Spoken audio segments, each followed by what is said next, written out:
کے ذریعے، غور و فکر کے ذریعے انسان ایمان حاصل کرے، یہ ٹاپ کا ایمان ہے، یہ انٹلیکچوئل کا ایمان ہے، یہ صدیقین کا ایمان ہے۔ نمبر 2، ایک ایمان ہے عوام کے لیے، اس کے 2 راستے ہیں۔ نمبر 1، صاحب یقین کی صحبت، جس کے اندر یہ ایمان پیدا ہو چکا ہو، آپ اس کے قریب رہیے۔ اگر بھٹی کے سامنے بیٹھیں گے حرارت پہنچے گی، اگر آپ برف کی سیل کے قریب ہو گے ٹھنڈ پہنچے گی۔ صاحب ایمان کی صحبت اختیار کریں گے، ایمان فراغ کرے گا۔ یہ ہے عوام کے لیے صحبت، کونوا مع الصادقین، ان کی صحبت اختیار۔ تیسرا ذریعہ ہے جو ہمارے لیے خاص طور پر جو مسلمان پیدا ہوئے، اب ایک بچہ ہے 7 سال کا، آپ نے نماز پڑھنے کی عادت ڈال دی، پڑھ رہا، اگرچہ غیر شعوری عمر سے شروع کر دیا، اس کو روزہ رکھتا ہے، 9 برس کا ہو گیا، روزہ رکھنا شروع کیا۔ یہ اعمال جو ہے ان سے بھی ایک یقین پیدا ہوتا ہے، جیسے یقین سے عمل پیدا ہوتا ہے ایسے ہی عمل سے بھی یقین پیدا ہوتا ہے۔ جب مداومت کرتے رہیں گے اس پر تو اس سے بھی ایک یقین کی کیفیت انسان میں پیدا ہو جاتی ہے۔ سورہ حجرات میں جو بحث آئی ہے اس کے آخر میں یہی ہے کہ اے نبی، یہ بدو جو دعوے دار ہیں ایمان کے، یہاں پر احسان کر رہے ہیں، یمنون علیک ان اسلموا قل لا تمنوا علی اسلامکم بل اللہ یمن علیکم ان ہداکم للایمان ان کنتم صادقین۔ یہاں پر احسان کر رہے ہیں کہ ایمان لے آئے، نبی ان سے کہیے مجھ پر اپنے ایمان کا کوئی احسان نہ دھرو، اپنے اسلام کا، بلکہ اللہ تم پر احسان کرتا ہے کہ اس نے تمہیں ایمان کے راستے پر ڈال دیا ہے۔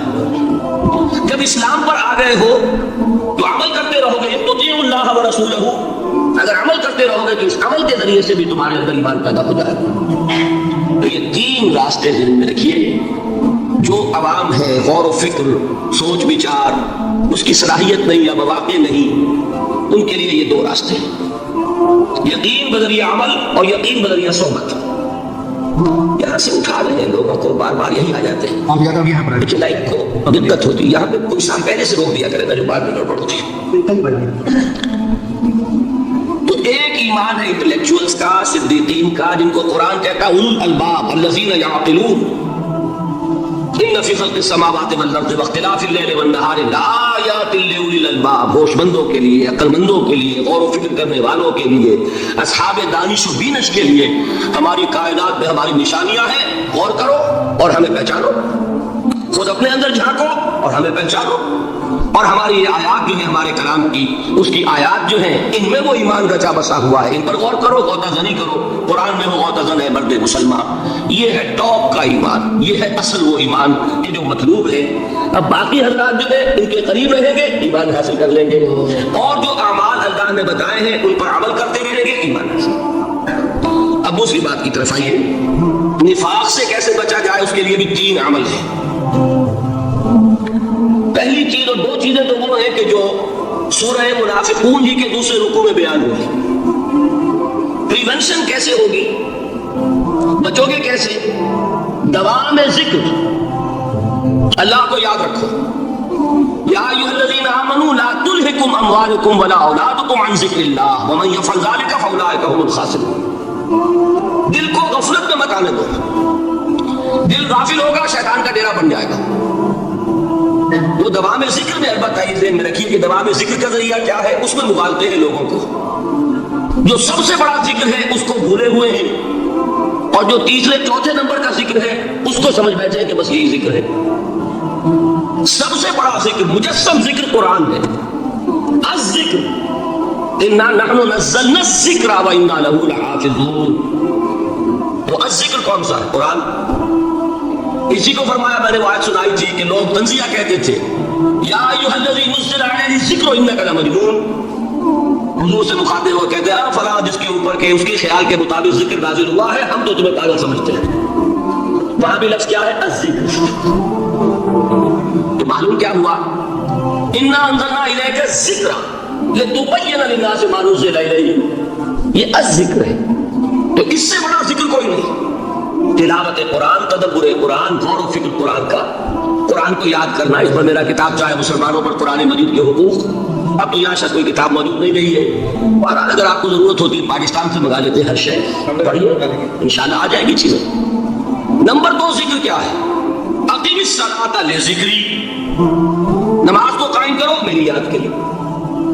یہ ذریعہ ذکر میں وہ تو ہے ہی مجسم ذکر، اور یہ ذریعہ ذکر میں سب سے اہم ہے۔ یہ عملی ذکر بھی ہو رہا ہے اور قولی بھی ہو رہا ہے۔ سورہ فاتحہ پڑھی آپ نے، قرآن شریف کچھ آیات پڑھی، پھر رکوع کیا۔ یہ رکوع جو ہے یہ آپ کا عملی ذکر ہے کہ آپ نے اپنے وجود سے اللہ کی عظمت کو تسلیم کیا، پھر آپ سجدے میں گرے۔ یہ آپ کا عملی ذکر ہے کہ اپنے وجود سے آپ نے اللہ کی عظمت کو اور تسلیم کیا۔ تیسری چیز ہے مسنون دعائیں اور مسنون اذکار جو حضور سے ثابت ہے۔ ہمارے ہاں کیا ہو گیا، مجھے فلاں بزرگ نے یہ چیز بتائی ہے، وہ تو پڑھتے چلے جا رہے ہیں، نہ قرآن سے دلچسپی ہے نہ اذکار مسنونہ سے دلچسپی۔ ادعیہ معصورہ، آپ غور کریں گے کہ زندگی کے ہر عمل کے لیے حضور کی دعا موجود ہے۔ صبح اٹھے دعا ہے، آنکھ کھلتے بیت الخلاء میں داخل ہونے لگے دعا ہے، نکلے دعا ہے، وضو کرنے بیٹھے دعا ہے، فارغ ہوئے دعا ہے، مسجد کے لیے گھر سے نکلے دعا ہے، مسجد میں داخل ہوئے دعا ہے، مسجد میں تو ہے ذکر، نماز ہے، تلاوت ہے، باہر نکلے دعا ہے، گھر میں داخل ہونے لگے پھر دعا ہے، سواری پر سوار ہو رہے ہیں دعا ہے، اتر رہے ہیں دعا ہے، شیشہ دیکھ رہے ہیں دعا ہے، کپڑے پہن رہے ہیں دعا۔ زندگی کا کوئی عمل نہیں یہاں تک کہ جو تعلق ضرور شو ہے، جس کو کہ خالص حیوانی بات سمجھا جائے گا، اس کے لیے بھی دعا ہے۔ غفلت میں وہ کام بھی نہیں کرتا، سمجھ رہے ہیں آپ؟ اب آپ غور کیجئے، اس میں کوئی اضافی وقت نہیں لگا، کوئی اضافی پوسٹر اختیار نہیں کیا آپ نے، یوں بیٹھو اس طرح بیٹھو یوں کرو، کوئی آپ کا وقت اضافی نہیں لگا، جو کام کر رہے ہیں اور آپ اللہ کو یاد کر رہے ہیں، اور وہ اللہ کی یاد اس کام کی مناسبت سے ہے۔ ان ادعیہ معصورہ سے 2 تعلق جڑ گئے انسان کے۔ دعا کس سے کر رہے ہیں؟ اللہ سے، جڑا کے نہیں۔ اور یہ الفاظ کس کے ہیں؟ محمد رسول اللہ کے۔ تو آپ کے 2 تعلق جڑ گئے۔ آپ اپنی چیز سے گھڑ کر دعا مانگیں گے تو پہلا تعلق ہو جائے گا، دوسرا نہیں ہوگا۔ بہتر سے بہتر دعا مانگ لیں آپ، لیکن حضور سے جو معصور اور مسمون الفاظ جب آپ زبان سے نکالتے ہیں تو آپ کا تعلق اللہ سے بھی ہوا بذریعہ دعا، اور وہ الفاظ جو کہ حضور کے ہیں صلی اللہ علیہ وسلم تو حضور کے ساتھ ہوا۔ یہ تیسرا درجہ ہے۔ چوتھے درجے میں مانتا ہوں کہ ایک ہوتی ہے خاص کسی شخص کے امراض کی تشخیص کرنے کے بعد تجویز۔ کوئی اگر طبیب ہے، ماہر طبیب روحانی، وہ آپ کو دیکھے گا تو اندازہ لگائے گا کہ آپ میں کیا کمی ہے، اس کے مطابق آپ کو ذکر بتائے گا۔ بھائی فلاں آیت کا مراقبہ کیا کرو۔ کسی میں بزدلی ہوتی ہے، کسی میں مال کی محبت زیادہ ہوتی ہے، کسی میں توکل کی کمی ہے، کسی میں شہرت کی خواہش ہے، نمایاں ہونے کا جذبہ ہے، کسی میں تکبر ہے، سب کا ایک سا برس تو نہیں ہوتا۔ تو یہ در حقیقت اندھے کی لاٹھی سے نہیں چلنے والی بات، یہ تو ماہر کی کام ہے کہ وہ تجویز کرے کہ تمہارے لیے خاص طور پر ذکر نہیں۔ در حقیقت ہمارے جو یہ سلسلے تھے سلوک کے، یہ بڑے ماہر ہوتے تھے، یہ لوگ بڑے ماہر اطباء تھے۔ یہ نفسیات، جو علم نفسیات ہے، اس کے ہمارے سلسلہ سے بڑھ کر کبھی کوئی عالم گزرا ہی نہیں دنیا میں۔ فرائڈ کیا ہے اور ایڈلر کیا ہے اور یونگ کیا ہے، بچے ہیں۔ ہمارے صوفیاء کرام نے جس طرح انسان کی نفسیات کو سمجھا اور وہ ان کی مناسبت سے تجویز کرتے تھے، لیکن اس کو رکھا جائے گا چوتھے نمبر پر۔ جیسے مولانا احمد علی صاحب فرمایا کرتے تھے، بھائی اس آیت کا مراقبہ کیا کرو۔ مراقبہ کیا مانی؟ ہمیں وہ کوئی الفاظ کو بھی ہم نے خام خواہ کچھ خاص ایک شکل دے دی۔ مراقبہ کیا؟ توجہ کرنا، دھیان کرنا، خاص اس آیت کے اوپر، اس کے معانی پر اپنے ذہن کو جمانا۔ وہ کیوں ہے؟ تاکہ آپ کے اندر جو کمی ہے اس کی تلافی اس سے ہو۔ لیکن یہ کہا آئے گا چوتھے نمبر پر، سمجھ گئے؟ تو نفاق سے بچنے کا ذریعہ، پریونشن کیا ہے نفاق سے؟ دوام ذکر۔ نہ تمہیں تمہاری اولاد، نہ تمہارے اموال، نہ تمہاری تجارت، نہ کاروبار اللہ کے ذکر سے غافل نہ کر سکے۔ پنجابی میں کہتے ہیں کہ ہاتھ کارول اور دل یار ول۔ کام کر رہے ہیں آپ، لیکن یہ کہ دل اللہ کے ساتھ لگا ہوا ہے، زبان تر ہے اللہ کی یاد سے۔ جو قرآن یاد ہے، گاڑی میں آپ بیٹھے جا رہے ہیں، 2 گھنٹے آپ کو کار میں لگانے ہیں، قرآن شریف پڑھتے جائیے، اس سے بڑا ذکر کوئی نہیں۔ یہ ہے پریونشن۔ اب اگر مرض ہو جائے تو کیا؟ اس کے لیے 2 چیزیں ضروری ہیں۔ ایک دیکھیے عجیب ہے یہ نفاق کا علاج انفاق سے، صرف ایک الف لگا نا، انفاق کے معنی اور ہے، یہ بنا ہے کہ اس سے نفقت الدراہم، پیسے ختم ہو گئے، مک گئے، یا نفق الفرس، گھوڑا مر گیا۔ تو مال کو کھپانا، لگانا اللہ کی راہ میں، اگر دل میں نفاق کی کوئی آلائش آئی ہے تو اس کا ازالہ ہوگا انفاق فی سبیل اللہ سے۔ مال اللہ کی راہ میں دیجیے، صدقہ کیجیے، خیرات کیجیے، دیجیے، اللہ کے دین میں لگائیے، جتنا لگائیں گے نفاق دھل گا۔ اس لیے کہ اصل سبب نفاق کا ہے ہی حب دنیا کی محبت، لہذا اس کا ازالہ ہوگا جو سب سے محبوب شے ہے مال۔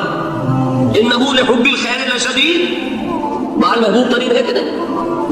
لہذا اس کو اللہ کی راہ میں لگائیں گے تو وہ نفاق دھل جائے گا۔ اور ایک اور چیز ہے جو بہت اہم ہے، بہت ہی شعوری طور پر اس کا اہتمام کیجیے۔ جس وقت دین کے کسی فرض کی انسان کو سمجھ آ جائے، اس کا شعور پیدا ہو جائے، کہ ڈیلے نہ ہو، ذرا سا ڈیلے جو ہے اس پر عمل کرنے میں، یہ در حقیقت نفاق کو جڑ پکڑنے کا موقع دینا ہے۔ امیڈیٹ ایکشن، ایک بات سمجھ میں آ گئی، فوراً عمل۔ اس میں شیطان کیا کرتا ہے؟ ذرا ٹھہر جاؤ، ابھی دیکھو یہ فرض ہے، یہ ذمہ داریاں ہیں، یہ کرنا ہے، ابھی لگا دینا اپنے آپ کو۔ بہت سے لوگ کہتے ہیں بس ریٹائرمنٹ کے بعد تو سارا میں دین کے لیے وقت کر دوں گا۔ اب وہ تو خدا کے بندے تمہارے اندر رہ کیا جائے گا ریٹائرمنٹ کے بعد؟ سارا تو کھپ چکو گے، رہ کیا جائے گا؟ دوسرے یہ بھی جان لیجیے کہ کار دنیا کسے تمام نہ کر، ریٹائرمنٹ کے بعد کون فارغ ہو جاتا ہے؟ بیٹوں بیٹیوں سے فارغ ہوئے تو پوتے پوتیاں موجود ہیں، نواسے نواسیاں موجود ہیں، کبھی بھی وہ بوجھ ختم نہیں ہوتا زندگی کا۔ وہ تو یہ کہ آج بات سمجھ میں آئی ہے تو آج عمل ہونا چاہیے۔ قرآن مجید میں سورہ انعام میں بڑی شدید وعید آئی ہے، الفاظ ہیں یہ وَنُقَلِّبُ أَفْئِدَتَهُمْ وَأَبْصَارَهُمْ كَمَا لَمْ يُؤْمِنُوا بِهِ أَوَّلَ مَرَّةٍ۔ انسان پر ایک حقیقت کا انکشاف ہوا کہ یہ بات حق ہے، فوراً تسلیم کریں، کسی مصلحت کی وجہ سے، کسی بزدلی کی وجہ سے، کسی لالچ کی وجہ سے، کسی اپنی سیادت یا قیادت کی وجہ سے۔ کیسے مان لوں؟ لوگ کہیں گے کہ یہ نیچے ہو گیا، وہ اونچا ہو گیا جس کی بات مانی، اسی وجہ سے رک گئے۔ تو اللہ تعالیٰ اندر سے وہ جو استعداد ہے حق کو پہچاننے کی، وہ سلب کر لیتا ہے۔ وَنُقَلِّبُ أَفْئِدَتَهُمْ وَأَبْصَارَهُمْ، ہم الٹ دیں گے ان کے دلوں کو بھی، ان کی آنکھوں کو بھی۔ کیوں؟ كَمَا لَمْ يُؤْمِنُوا بِهِ أَوَّلَ مَرَّةٍ، اس لیے کہ وہ پہلی مرتبہ جب انکشاف حق ہوا ہے وہ ایمان نہیں لائے۔ اس کا میں ایک واقعہ آپ کو سنانا چاہتا ہوں کہ کس طرح صحابہ کرام پر بھی وقتی طور پر یہ واقعہ اگر صحابہ کرام کا نہ ہوتا تو یہ حقائق سمجھ میں نہ آتے۔ غزوہ تبوک کے موقع پر یہ میں جملہ انکمپلیٹ رہ گیا، ضعف ایمان کا حملہ ہو جاتا تھا، نفاق کا نہیں معاذ اللہ، لیکن ضعف ایمانی کی اگلی منزل شروع ہو جاتی ہے نا نفاق۔ جہاں جھوٹ بولنا شروع کیا نفاق، جھوٹی قسمیں کھانی شروع کی سیکنڈ سٹیج، اور جہاں مومنین صادقین سے بغض اور عداوت پیدا ہو گیا وہ تھرڈ سٹیج۔ تو وہ ضعف ایمان کا کیسے ہوتا ہے یہ حضرت کعب بن مالک نے بڑی تفصیل سے بیان کیا ہے۔ غزوہ تبوک کے موقع پر جہاں منافقین نے آ کر جھوٹے بہانے بنائے، جھوٹی قسمیں کھائی اور حضور سے ایگزمپشن لے لی، چھٹی لے لی، رخصت لے لی، وہاں 3 ایسے صحابہ بھی تھے جو مومن صادق تھے، لیکن وقتی طور پر شیطان نے انہیں ورغلایا۔ کیسے ورغلایا وہ سمجھ لیجیے۔ کعب بن مالک نے تفصیل سے بیان کیا، اور میرے نزدیک یہ جہاں تک میرا مطالعہ ہے طویل ترین حدیث ہے، بخاری اور مسلم میں بھی موجود ہے۔ حضور جب واپس آئے ہیں اور اب آپ نے ایک ایک کو بلایا، جن لوگوں نے تو پہلے جھوٹی قسمیں کھا لی تھی ان کو تو بلانے کی ضرورت نہیں تھی، لیکن کچھ لوگ ایسے بھی تھے کہ جنہوں نے ایگزمپشن بھی نہیں لی تھی اور گئے بھی نہیں تھے۔ اب ان کو آپ نے ایک ایک کر کے پیشی ہوئی، آپ کیوں نہیں گئے تھے؟ تو اب جو منافقین تھے ان میں سے انہوں نے اس موقع پہ جھوٹی قسمیں کھا لی۔ خدا کی قسم حضور ہم تو بالکل تیار تھے، پوری میں نے تیاری بھی کر لی تھی، پورا ارادہ تھا، یہ وقتی طور پر یہ مصیبت مجھ پر آ پڑی۔ جس نے قسم کھائی انہوں نے کہا اچھا ٹھیک ہے جائیے۔ کعب بن مالک کی باری آئی تو ان کے الفاظ اپنے یہ کہ جب میں پیش ہوا تو حضور کے چہرے مبارک پر ایک غصے والی مسکراہٹ تھی، زہر خل کہتے ہیں، ایک مسکراہٹ ہے لیکن غصے کے ساتھ، غضبناک۔ آپ فرمائیے آپ کیوں نہیں گئے؟ اگر ایک آپ یہ فرماتے ہیں کہ میں نے عرض کیا کہ حضور زبان میرے پاس بھی ہے، جھوٹ میں بھی بول سکتا ہوں، لیکن جھوٹ بول کر میں اس وقت آپ کی ناراضگی سے تو بچ جاؤں گا، لیکن اللہ کی پکڑ سے نہیں بچ سکوں گا۔ میں اعتراف کرتا ہوں کہ جتنا صحت مند میں اس زمانے میں تھا کبھی نہیں تھا، جتنا فارغ البال اس وقت تھا کہ میرے پاس ساز و سامان موجود تھا راستے کے لیے، اتنا میں کبھی نہیں تھا۔ لیکن ہوا کیا؟ ہوا یہ کہ مجھے میرے نفس نے، شیطان نے پٹی پڑھائی۔ وہ پٹی کیا پڑھائی؟ کہ حضور تو 30,000 کے لشکر کے ساتھ چلیں گے تو لشکر تو سلولی موو کرے گا نا، تمہارے پاس بڑی تکڑی، بڑی توانا صحت مند اونٹنی ہے، تم ذرا 2 دن بعد چلنا تیزی کے ساتھ اور حضور سے مل جانا، بس یہ تاخیر کا بات۔ تو انہیں خیال آیا کہ ابھی 2 دن گھر کی ٹھنڈی چھاؤں ہے، میں یہاں پہ جو آرام ہے وہ کر لوں۔ مجھے دیگر کا شعر یاد آیا ہے کہ تپتی راہیں مجھ کو پکارے، دامن پکڑے چھاؤں گھنیری۔ ایک طرف فرض کی پکار ہے، اس میں تو ظاہر بات ہے کہ وہ تپتی راہیں ہیں، لا تنفروا فی الحر سنا چکا ہوا ہے۔ یہاں گھر میں نخلستان میں کھجوروں کی چھاؤں میں اہل و عیال میں یہ ٹھنڈی چھاؤں جو ہے یہ پکڑ رہی ہے، بھائی 2 دن ٹھہر کے چلے جانا، ٹھیک ہے، کوئی نیت میں خرابی نہیں ہے۔ اس کے بعد پھر جب ابھی 2 دن اور ٹھہر جاؤ، یہ تو بڑا لمبا سفر ہے، ذرا تیز اور دوڑ لینا۔ تو فرماتے ہیں کہ حضور میں اسی طریقے سے تاخیر و تاخیر میں پڑا رہا، یہاں تک کہ ایک روز اچانک مجھ پر یہ چیز منکشف ہوئی کہ تو میں چاہے کتنا بھی تیز چل لوں میں آپ سے نہیں مل سکتا، میرے اعصاب ڈھیلے ہو گئے، اس طرح میں محروم رہا۔ حضور نے بائیکاٹ کا حکم دیا صحابہ کو، 3 صحابہ تھے ایسے، 2 اور تھے جنہوں نے اسی طریقے سے اعتراف کیا۔ حضور نے حکم دے دیا کوئی ان سے گفتگو نہ کرے، سوشل بائیکاٹ۔ بڑی سخت سزا تھی جو دی گئی ہے، اس کی بڑی تفاصیل ہے، اللہ تعالیٰ شوق دے تو وہ حدیث پوری پڑھی ہے، میں نے 2 جمعوں میں ایک مرتبہ صرف اس ایک حدیث کو بیان کیا تھا، شاید کئی کیسٹس ہوں میرے ہاں، ہمارے نمبر کوئی مجھے بھی یاد نہیں ہے، لیکن یہ بڑی عجیب حدیث ہے۔ لیکن اس میں جو اصل سبق ہے وہ کیا ہے؟ اس طریقے سے شیطان لے تو لال، تاخیر، تعویق، ابھی کیا جلدی ہے، ذرا اس کام سے فارغ ہو لو، ذرا پھر تلافی کر لینا، ذرا زیادہ زور سے کام کر لینا، یہ وہ چیز ہے کہ جو وہ تو خیر صحابی تھے بچ گئے، اگر وہاں جھوٹی قسم بھی کھا دیتے تو گئے تھے۔ یہ تو اتنا ہی ہے نا، مردی و نامردی قدم فاصلہ دارت، اس میں تو یہی ہے کہ ذرا ایک جھوٹی قسم کھا دیتے، جھوٹے بہانہ بنا دیتے تو اب ذوق ایمان نہ رہتا، وہ نفاق کی سرد شروع ہو جاتی۔ وہ اللہ تعالیٰ نے ان کو بچایا، لیکن یہ کہ ہم کیسے بچیں گے اگر ہم نے یہ روش اختیار کی؟ لہٰذا 3 کام، دوام ذکر نمبر 1، اس کی میں شرح کر چکا ہوں، 4 اذکار یاد کر لیجیے گا ان کو، ورنہ کیا فائدہ۔ نمبر 2 انفاق فی سبیل اللہ، نفاق کا علاج انفاق سے۔ نمبر 3 یہ عادت اپنے اندر پیدا کیجیے شعوری طور پر کہ جب ایک حقیقت واضح ہو جائے فوراً اعتراف، یہاں بھی بات ٹھیک ہے آپ نے، جب ایک فرض کا احساس ہو جائے فوراً اس کی ادائیگی کے لیے آغاز۔ تاخیر و تعویق ہے کہ جس سے پھر نفاق کو موقع ملتا ہے۔ اللہ تعالیٰ مجھے اور آپ کو حقیقی ایمان عطا فرمائے اور نفاق سے بچائے رکھے۔ اب آئیے حقیقت و اقسام شرک۔ دیکھیے ہر شخص یہ جانتا ہے کہ اسلام دین توحید ہے، ایک لفظ میں اگر کہیں گے تو اسلام کا سب سے بڑا وصف، سب سے بڑی علامت توحید۔ وہ جو اقبال نے کہا کہ توحید کی امانت سینوں میں ہے ہمارے، آسان نہیں مٹانا نام و نشان ہمارا، تو توحید ہے۔ توحید کی ضد ہے شرک، ٹھیک؟ اس سے میں ایک نتیجہ نکالتا ہوں، کوئی مسلمان جان بوجھ کر مشرک نہیں ہو سکتا، یہ میرا نتیجہ ہے، جان بوجھ کر مشرک نہیں ہو سکتا۔ وہ شرک میں مبتلا ہوگا تو ناسمجھی میں ہوگا، نادانی میں ہوگا، وہ اسے شرک نہیں سمجھے گا۔ یہ ممکن نہیں ہے کہ کوئی مسلمان ہو، گیا سے گیا مسلمان، گزرا سے گزرا مسلمان، گھٹیا سے گھٹیا مسلمان، لیکن وہ شرک کو شرک سمجھتے ہوئے اس پہ آلودہ ہوگا۔ ہوتا کیا سمجھ میں نہیں آتا کہ شرک، تو ضرورت بہت ہے کہ ہم یہ پہچانیں کہ یہ شرک ہے کیا۔ دوسری بات یہ جان لیجئے، ہمارے دین میں ناقابل عفو جرم کون سا ہے؟ 2 مرتبہ بیان فرمایا گیا سورہ نساء میں صرف، ان اللہ لا لا یغفر ان یشرک بہ ویغفر ما دون ذلک لمن یشاء. اللہ تعالیٰ اسے تو ہرگز نہیں بخشے گا کہ اس کے ساتھ شرک کیا جائے، ہاں اس سے کم تر جس کو چاہے گا معاف فرما دے گا. نوٹ کر لیجیے، اس کی بھی اندر نہیں اوپن لائسنس نہیں ہے کہ بقیہ سارے گناہ لازماً معاف کر دے گا، یہ نہیں ہے. اس سے تو آپ میں جرت پیدا ہو جائے گی باقی سب کیے جاؤ، یہ نہیں. جس کو چاہے گا بخش دے گا، لیکن امید ضرور دلا دی کہ شرک سے کم تر کوئی گناہ ہو تو اس کی بخشش کی بغیر توبہ کے اللہ تعالیٰ نے امید دلائی. توبہ سے تو شرک بھی معاف ہو جاتا، اس سے مراد کیا ہے؟ بغیر توبہ کے. اللہ تعالیٰ نے فرمایا کہ اور گناہوں کے بارے میں تو امید کی جا سکتی ہے لیکن شرک کے بارے میں ہرگز نہیں. اہمیت واضح ہو گئی. مزید نمبر 3،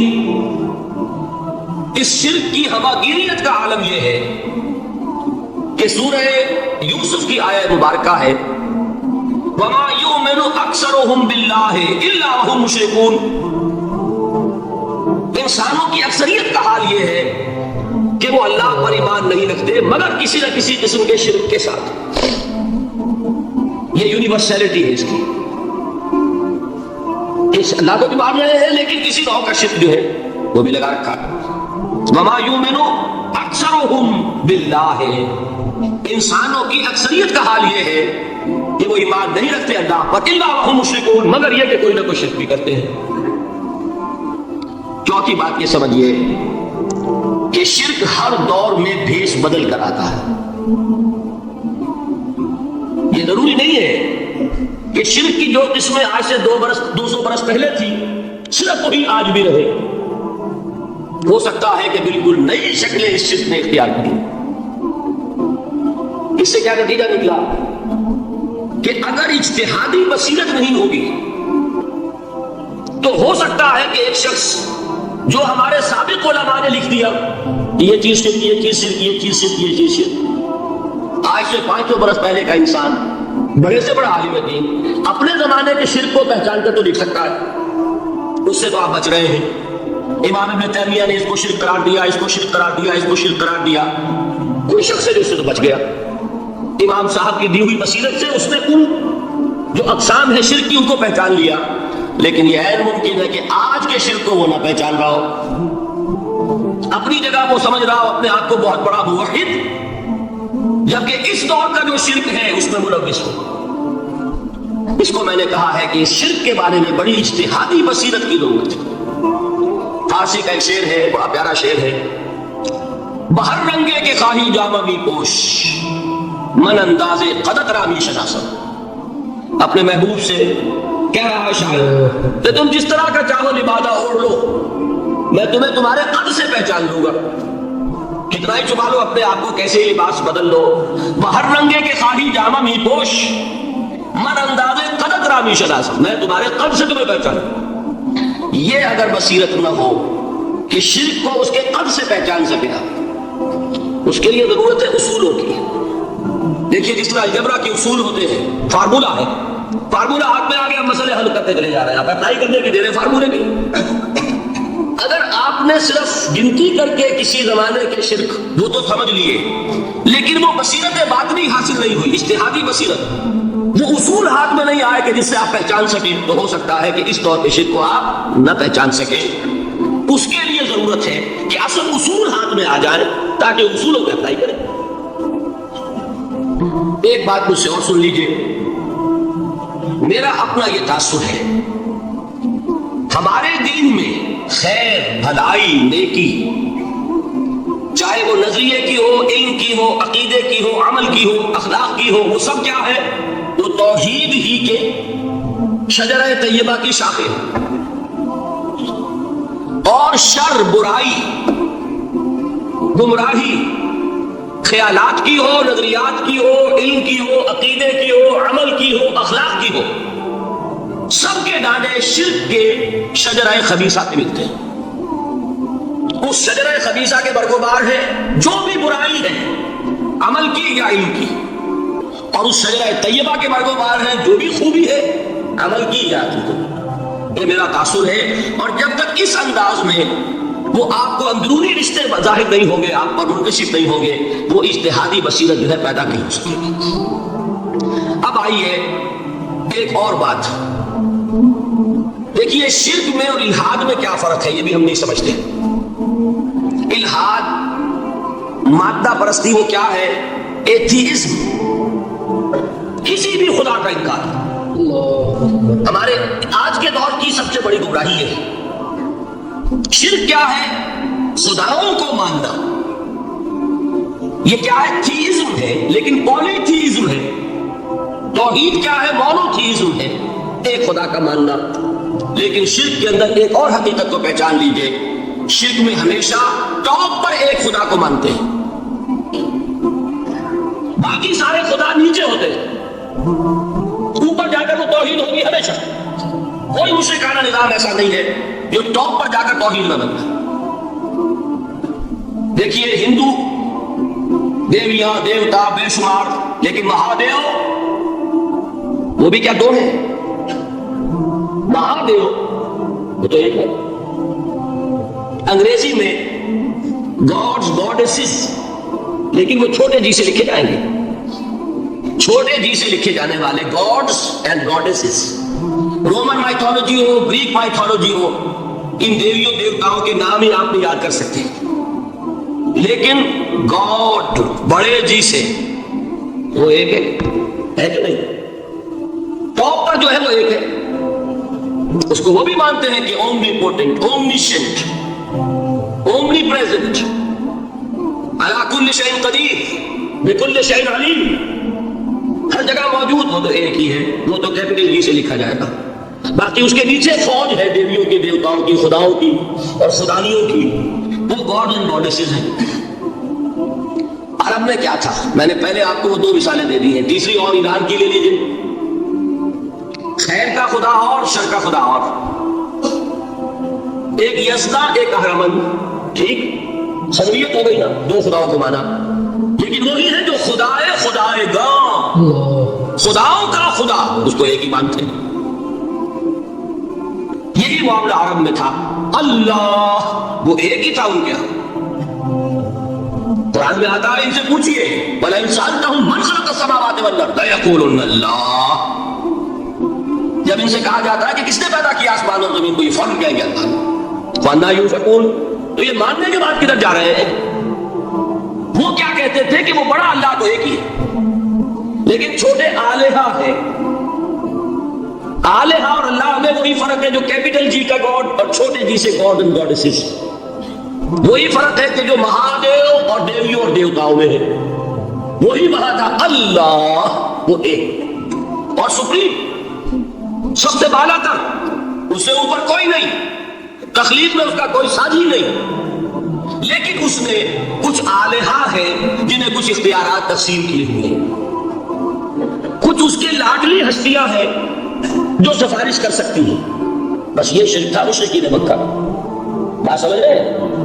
اس کا جائزہ لیں گے تو آپ کو، اور جو آج شرک کی اقسام میں بیان کروں گا اس کو ہاتھ میں لیں گے تو کسی موحد کا تلاش کرنا مشکل ہو جائے گا۔ ڈھونڈ اب ان کو چراغ رخ زیبا لے کر، آج ان کا نام مسلمان ہے، ان کی اکثریت کسی نہ کسی نوع کے شرک میں مبتلا ہے۔ اب آئیے اقسام شرک۔ اقسام شرک میں بھی وہی کیفیت ہے جو نفاق کے بارے میں میں نے عرض کی تھی کہ ایک تقسیم یہ ہے جو علماء نے کی ہے، ایک ہے عقیدے کا نفاق، ایک ہے عمل کا نفاق۔ اسی طرح ایک ہے عقیدے کا شرک، ایک ہے عمل کا شرک۔ عقیدے میں نہیں، عمل میں۔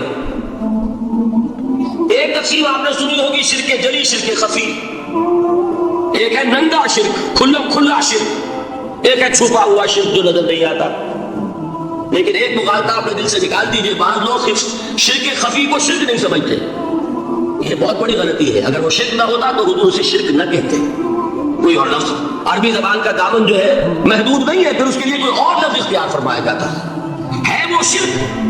لیکن ایک شرک ہے جلی جو نمایاں ہے، نظر آ رہا، ایک ہے شرک خفی جو نظر نہیں آ رہا، اور وہ کتنا خفی ہو سکتا ہے اس کی ایک مثال دی حضور نے۔ شرک خفی اتنا خفی ہو سکتا ہے، ذرا مبالغہ دیکھیے جو حضور نے بات کو سمجھانے کے لیے مثال میں جو مبالغہ اختیار فرمایا۔ ایک سیاہ اندھیری رات میں ایک سیاہ پتھر پر ایک سیاہ چیونٹی کو رینگتے ہوئے دیکھنا جتنا مشکل ہے اتنا ہی شرک خفی کا پہچاننا مشکل ہے. بتائیے، آپ نے فرمایا انا ثور عرب، میں عرب کا فصیح ترین انسان ہوں. اس سے آگے کوئی مثال دی جا سکتی ہے؟ اندھیری رات، تاریک رات، پتھر سیاہ، چیونٹی سیاہ، کون دیکھ سکتا؟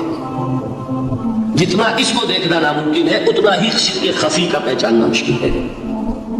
گویا کہ اس سے تو اللہ ہی بچائے گا تو انسان بچے گا. ایک آخری بات تمہیداً اور عرض کر دوں، پھر میں چلوں گا اقسام پر. میری جو باتیں آپ کے سامنے آئی اس سے ایک منطقی نتیجہ نکلتا ہے. کوئی شخص اگر حقیقتاً شرک سے بچ جائے، واقعتاً شرک سے بچ جائے، ہر قسم سے بچ جائے، اس سے بھی اوپر کوئی انسان ہوگا. گویا کہ یہ آخری منزل ہے. یا یوں کہیے کہ جس شخص کے بارے میں اللہ تعالیٰ یہ مان لے کہ میرا یہ بندہ شرک سے بری ہے، اس سے بڑی سند کوئی ہے؟ دی ہائیسٹ ٹیسٹیمونیل، سب سے بڑی سند، سب سے بڑی تعریف جو بندے کی ہو سکتی ہے وہ کیا ہے؟ یہ مشرک نہیں. یہی وجہ دیکھیے آپ قرآن مجید میں حضرت ابراہیم کے ذکر میں دیکھیں کہ ابراہیم کا مقام کیا ہے؟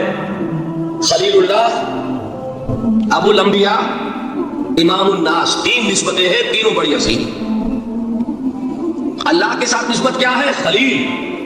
واتخذ اللہ ابراہیم خلیلا. ابو الانبیاء، کتنے نبی ہیں ان کی نسل میں؟ اسحاق اور اسماعیل سے چلیے، پھر یعقوب اور یوسف، اور پھر چلیے موسیٰ اور ہارون، اور پھر چلیے سارے انبیاء بنی اسرائیل کے، حضرت عیسیٰ، پھر یہاں تک کہ محمد رسول اللہ. کس کی اولاد ہے؟ ابراہیم کی. ابو الانبیاء. اور نمبر 3، انی جاعلک للناس اماما، امام الناس. اور قرآن میں جو سب سے بڑی سند انہیں دی جاتی ہے وہ کیا؟ وما کان من المشرکین. ابراہیم مشرکین میں سے نہیں تھے. معلوم ہوا کہ یہ سب سے بڑی سند ہے، سب سے بڑا سرٹیفکیٹ ہے، سب سے بڑا ٹیسٹیمونیل ہے جو اللہ کی طرف سے کسی کو مل جائے. میں جو اقسام شرک بیان کرنا چاہتا ہوں تو میری تقسیم ذرا مختلف ہے. اب ذرا اپنے ذہن میں وہ نقشہ بنا لیجیے، آپ بنایا کرتے ہیں. ایک اس کو پھر 3 میں تقسیم کی ہے. شرک کی 3 بڑی بڑی قسمیں ہیں. شرک فی الذات نمبر 1، شرک فی الصفات نمبر 2، شرک فی الحقوق نمبر 3. اور یہ میں عرض کر دوں آپ سے پہلے ہی، یہ مضمون بہت طویل ہے. میں آج صرف یہ کروں گا کہ خاکہ مکمل کر دوں. اب اس خاکے میں رنگ بھرنا وہ تو ایک موضوع پر شرک فی الذات پر پوری تقریر ہونی چاہیے، شرک فی صفات پر ہونی چاہیے.